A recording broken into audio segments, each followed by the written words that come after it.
It begins quietly, not with thunder, not with fire, but with a silence that feels unnatural. The things that once moved you no longer do. The faces you knew, the dreams you built, the beliefs you carried. They begin to lose their color. You wake up one morning and realize that something inside you has cracked, and nothing, not even beauty, seems to fill it. This is the descent, the slow unraveling of the old self. In Jung's words, it is the moment when the conscious ego begins to drown in the rising waters of the unconscious. It is not a punishment, it is an initiation.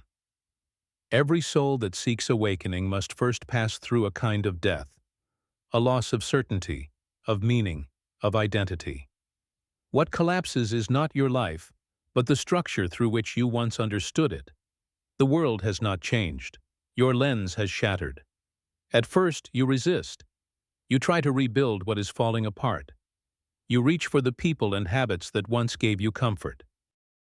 But nothing fits anymore. The old life feels like a skin that no longer belongs to you. You want to crawl out of it, yet you don't know what will remain once you do. This is what mystics have called the dark night of the soul. Jung called it the night sea journey, when consciousness is swallowed by the depths of the unconscious. It is a descent into the underworld of your own psyche. You are forced to confront the shadows you've ignored, the grief you've buried, the fears you've disguised as ambition. At first it feels like betrayal, as if the universe has turned against you. But in truth, it is the self, the deeper, eternal part of you, dismantling the false structures you built in order to survive. It is not cruelty, it is precision. When everything you thought you were begins to fall apart, what remains is what you truly are. But to reach that core, you must let the surface collapse. Jung once wrote, "There is no coming to consciousness without pain. To awaken is to allow the light of awareness to reach into the corners of your being you've never dared to touch." The soul does not seek comfort, it seeks wholeness. And wholeness requires that nothing be left out, not even the broken parts. As the descent deepens, time itself begins to warp. Days blend together. Memories rise uninvited. Some gentle, others unbearable. You may feel as if you are living someone else's life, or that your own has become a dream you can no longer control. This is the dissolution of the ego, the necessary breaking before the rebuilding. It is the stage alchemists called nigredo, the blackening, when everything is reduced to ash before new life can emerge. In psychological terms, it is the dismantling of the false self, the version of you built from adaptation, from expectation, from fear. You are being stripped of illusions, and that process feels like dying. Because in a way, it is. But beneath the surface of that darkness, something stirs. A faint pulse, a quiet rhythm. It is the heartbeat of the self, whispering, "Don't run." This is the way through. You begin to see strange patterns in your suffering, as if the pain is not random but intelligent. It comes not to destroy you but to reveal what must end so that something truer can begin. You may cry without knowing why. You may wake in the night with an ache too vast to name. You may feel lost in a world that once felt solid. But this is not the end. This is the initiation into depth. To the outer world, you seem to falter. You withdraw. You question everything. But within, a sacred process is unfolding. One that does not care for appearances or approval. The self is dismantling the ego's illusions piece by piece. It takes everything away that cannot hold truth. And yet, if you stay with the silence long enough, something subtle begins to shift. You start to sense presence, quiet, steady, unwavering, beneath the pain. A presence that watches without judgment, that endures without effort. It is not the person you thought you were. It is the consciousness that has always been there, waiting for you to stop performing and start listening. You realize the descent is not punishment for having failed. It is an invitation to shed the false and rediscover the eternal. The dark night does not destroy you. It destroys who you are not. You begin to understand why the soul must break before it awakens. Because awakening is not an addition, but a subtraction. It is the removal of everything untrue. And what remains, when all illusions burn away, is light. As the chapter closes, you stand on the edge of yourself, uncertain, raw, trembling, yet somehow more real than ever before. The descent has begun, and even though you cannot see the dawn, you can feel it, faint, patient, waiting beneath the ashes. Because the soul does not fall to be lost, it falls to remember the ground it came from. There comes a moment when even light feels heavy. You wake up and realize that the world around you is still the same, but it no longer holds you. The laughter of friends, the rhythm of work, the small joys that once filled your days, they now echo like distant sounds in an empty hall. It is not depression, though it may look like it. It is not loss, though everything seems gone. It is the death of meaning, the soul's quiet rebellion against the false life you've built around it. In Jung's language, this is the collapse of the persona, the mask you created to survive, to belong, to be loved. For years that mask worked. It helped you navigate the world, earn its approval, play your part. But deep inside, another voice, the voice of the self, has been whispering, "This is not who you are." And when that whisper grows too loud to ignore, the mask begins to crack. At first it feels like madness.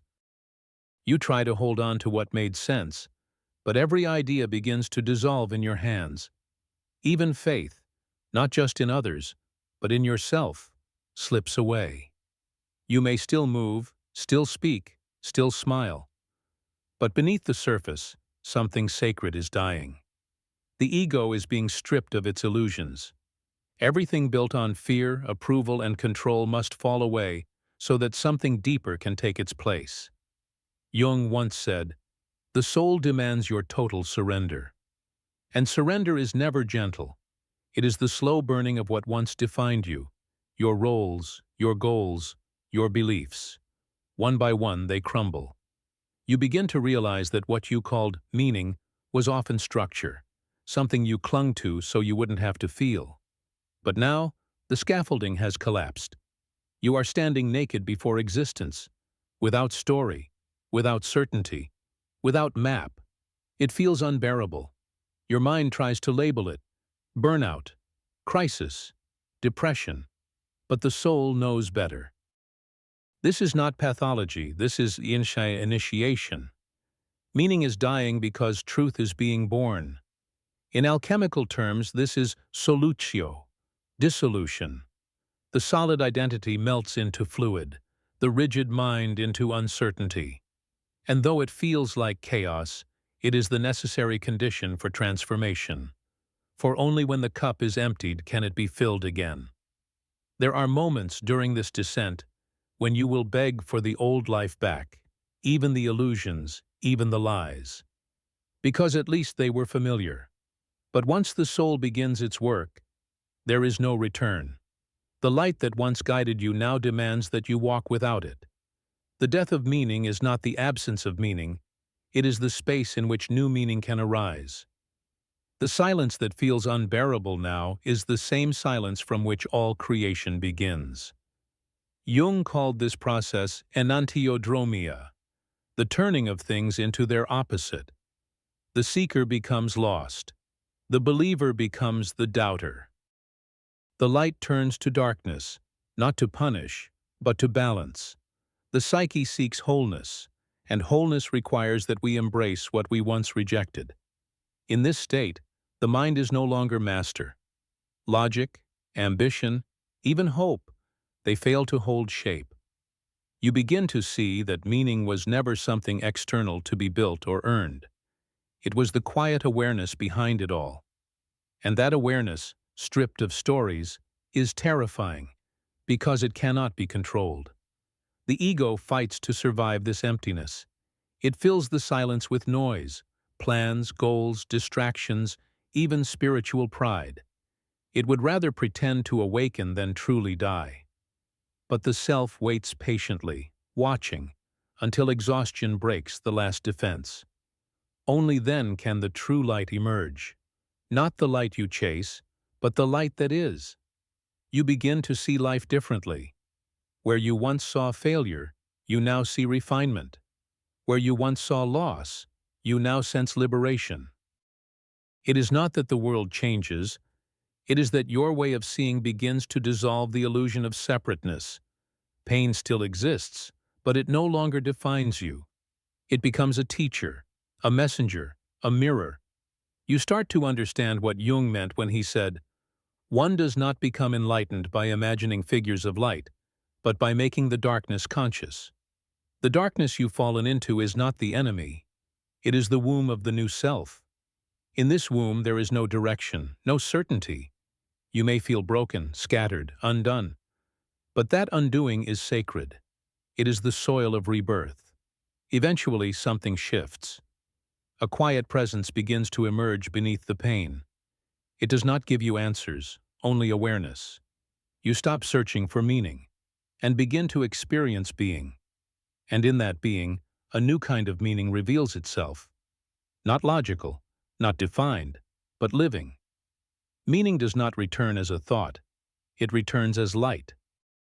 It breathes through the cracks of what was destroyed, illuminating what remains, and you realize the truth that the old self could never see. Meaning was never lost. It was hidden beneath everything that wasn't real. So, when everything falls apart, let it. When the heart feels hollow, stay.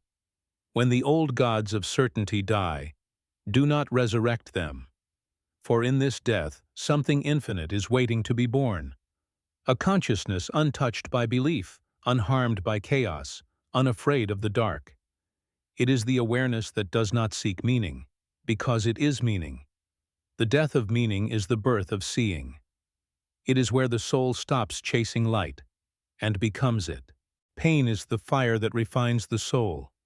And like all true fires, it does not ask for permission. It burns away everything that is not real, until what remains cannot be destroyed. In the dark night, pain feels endless. It seeps into the bones of your days, coloring even your smallest thoughts. You search for escape, for meaning, for someone to tell you this is temporary. But no one can, because the kind of suffering that transforms cannot be avoided. It must be endured. Jung once said that the purpose of pain is not to destroy, but to make consciousness possible. The psyche suffers when it resists what it must become. Every wound is a door, not into the world, but into yourself. And every time you refuse to walk through it, life will bring you back to the threshold. At first, pain feels like chaos, but beneath that chaos, there is order, the secret rhythm of transformation. The ego breaks so the self can emerge. The heart cracks so love can expand. Suffering is the alchemy of the soul, the burning that turns shadow into gold. You may feel as though you are being dismantled, but this is not punishment. This is process. The old structure must fall for the new one to stand. You are being remade, not ruined. Pain is the teacher that speaks the language of depth. It asks not for answers, but for surrender. It whispers, "Stop running. Let it happen. Let yourself feel what you have avoided." Every tear, every ache, every silence. They are dissolving what the mind built to protect itself. You cannot awaken through intellect alone. You awaken through heartbreak, through loss, through falling and finding that you still exist beneath the wreckage. This is the inner alchemy that Jung described, the psychic transformation that turns darkness into light. The alchemists called this stage calcination, the burning away of impurities, the purification of the inner gold. And this fire is sacred, because it comes from within. The self is not trying to harm you, it is trying to liberate you. But liberation always looks like destruction at first, because the mind only sees what is leaving. It cannot yet see what is arriving. There are moments when you will collapse under the weight of it, when even breathing feels like effort. when your heart feels too raw to hold. And yet, somewhere inside the burning, a quiet strength begins to appear, not as control, but as clarity. You realize that pain was never the opposite of peace. It was its path. Peace is not found in avoiding suffering, but in understanding it. Because when you stop fighting the pain, you discover what it was trying to teach you all along, that you are larger than your wounds. Pain does not ask you to become perfect. It asks you to become present, to inhabit the moment completely without judgment. In that presence, pain begins to lose its power to define you. It still burns, but it burns cleanly, like incense, not fire. The alchemy happens slowly, invisibly. There is no moment where you suddenly become new. The transformation is quiet, like dawn. You only realize it has happened when you notice the light. You begin to feel tenderness toward what once terrified you. The shadows that haunted you now seem almost familiar, even necessary. You start to understand that they were never enemies, but forgotten parts of yourself, waiting to be seen. Suffering, when endured consciously, becomes compassion.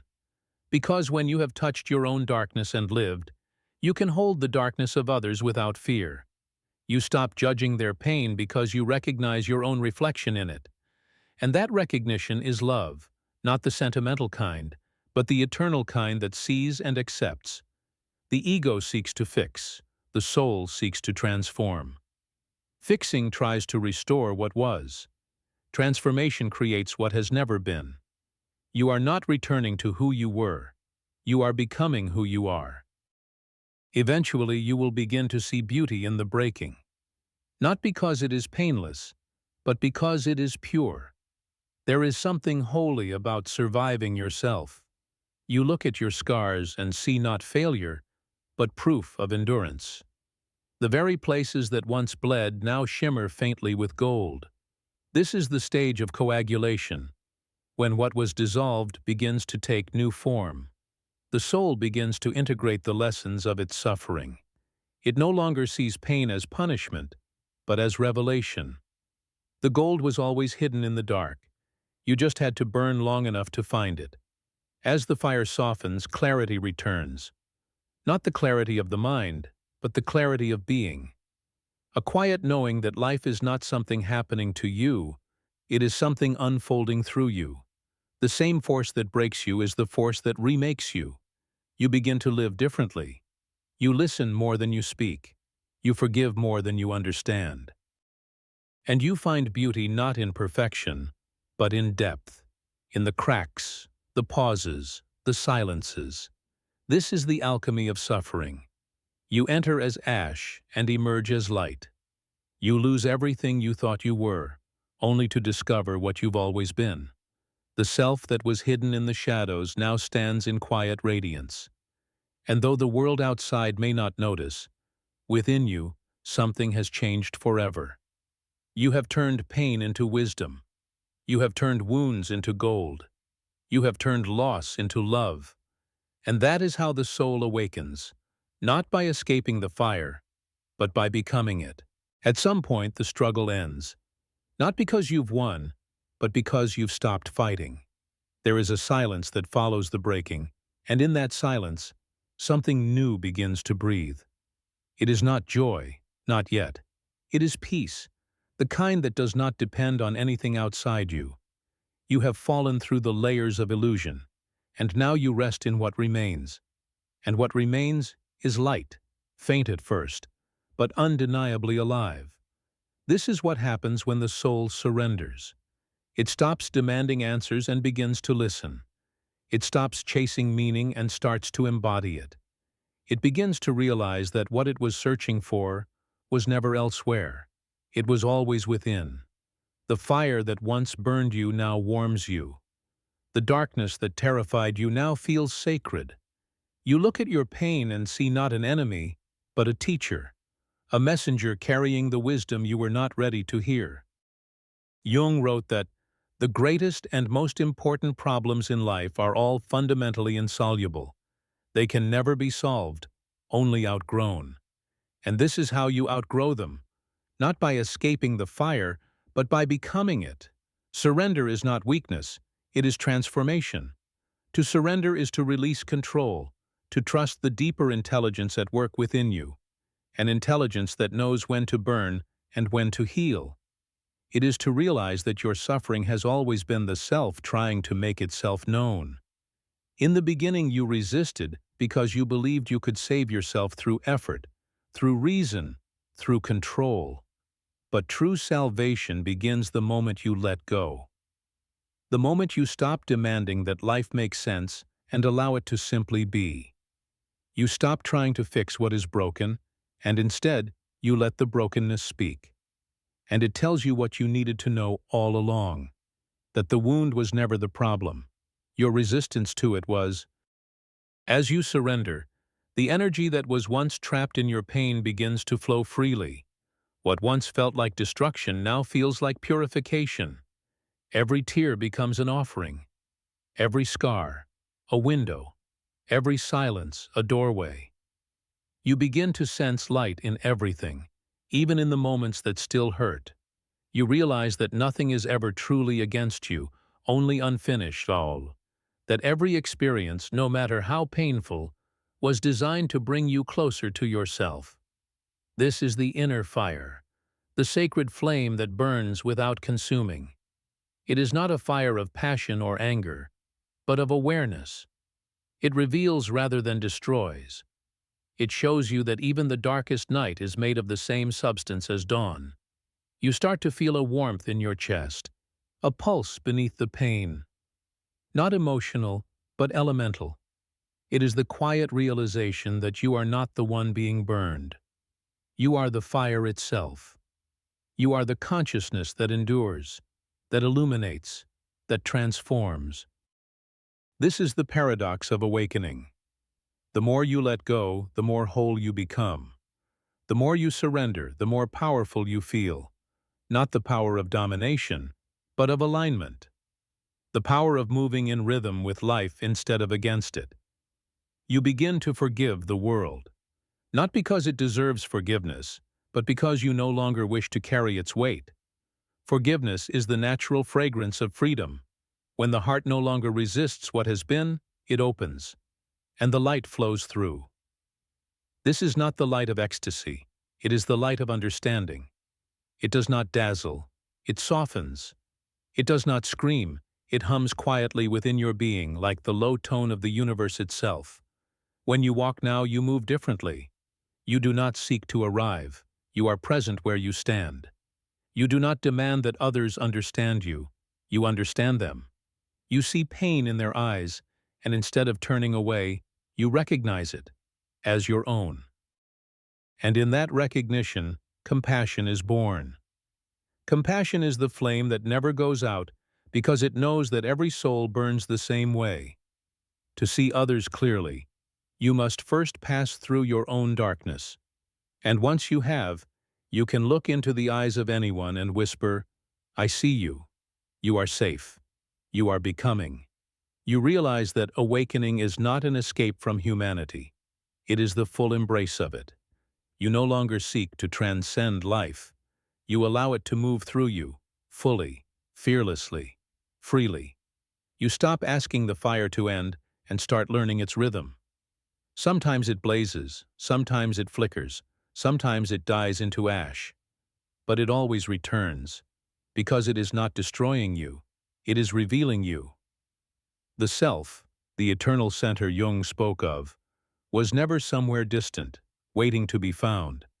It was the one holding the match all along. The darkness was not punishment, it was preparation. The pain was not a wound, it was a womb. And now in this quiet space, you can finally see. The descent was not a fall, it was a return. The fire was not chaos, it was initiation. The suffering was not the end, it was the beginning of light. The flame within you no longer seeks to consume, it seeks to illuminate. It burns softly now, without fear, without noise. It asks nothing of you except presence. You have surrendered, and in doing so you have become whole. This is the moment when the soul stops running and starts shining. The inner fire remains, not as a blaze, but as a steady light. A light that cannot be extinguished, because it is not yours to control. It is what you are. There comes a day when the breaking stops, not because everything is fixed, but because it no longer needs to be. The pain has done its work. The ashes have cooled. And what remains is something still, luminous, and whole. You look around, and the world hasn't changed. The same faces, the same noises, the same endless movement, but something within you has. You no longer see through the eyes of fear. You see through the eyes of being.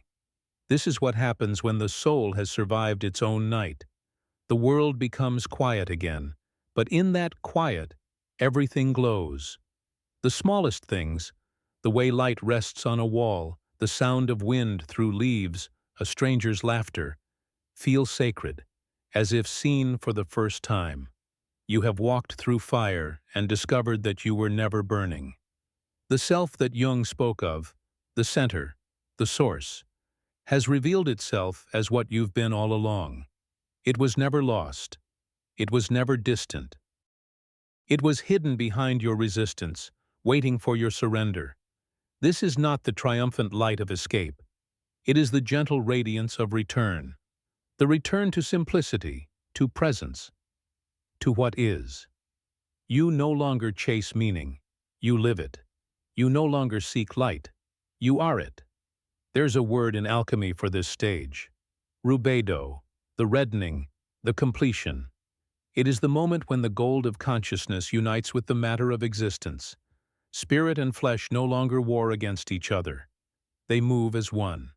You realize that enlightenment was never meant to lift you out of the world, but to bring you deeper into it. To see the divine not in the heavens, but in the faces of those around you. To recognize that the sacred is not somewhere else. It breathes through every moment. The light that remains is not blinding. It doesn't roar. It whispers, softly, through the pulse of everything. It is the warmth that remains after the fire, the silence that hums after the last word. You have become transparent to life. Events still happen, joy, sorrow, loss, gain, but they no longer consume you. They pass through you like wind through open hands. The mind still speaks, but you no longer believe every thought. You no longer drown in emotion. You float within it, gently, compassionately. This is not detachment, it is intimacy. To live from the self is to feel everything more deeply, but without being destroyed by it. It is to let life move through you freely, without holding, without resisting. You see others suffering, and instead of judging or saving, you simply see. You see their pain as part of their becoming, as necessary, as sacred. You know now that no one escapes the fire, and that no one is truly lost within it. Each soul burns in its own time, in its own way, until it too becomes light. The world, which once felt heavy and cruel, now feels mysterious, alive. You understand that light and dark are not enemies but lovers, forever dancing, forever creating one another. The light exists because of the dark. The dark reveals the light. You begin to laugh again, not because everything is easy, but because you finally see how everything fits. You find beauty in imperfection, grace in loss, meaning in silence. You stop asking why and start saying thank you. This is the light that remains, the awareness that cannot be shaken, the love that cannot be taken, the peace that does not depend on circumstances. You realize that what you once called you was only the surface. Beneath it lies the ocean, timeless, still, radiant. The self is not something you reach. It is something you remember. And remembering it changes everything. When Jung spoke of individuation, he meant this, that the purpose of life is not to become perfect, but whole. To hold the opposites, love and pain, joy and loss, light and dark, and let them coexist without tearing you apart. To live as the bridge between heaven and earth, between spirit and matter, between what is and what is not. You are no longer trying to transcend your humanity. You are embodying it, fully, reverently, with open eyes.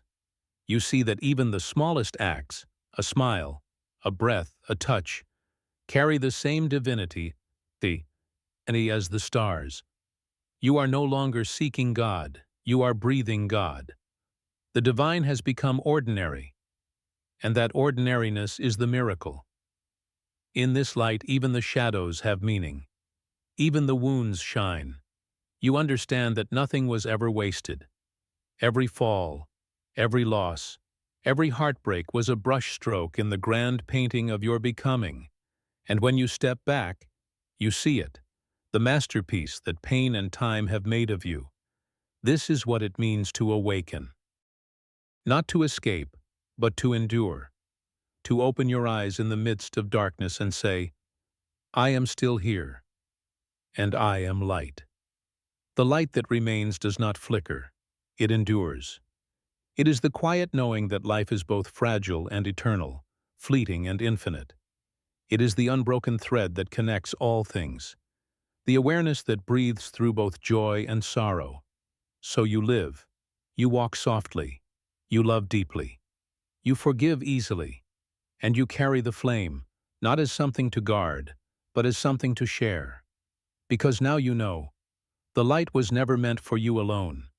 It belongs to everything, and it is through you that it shines.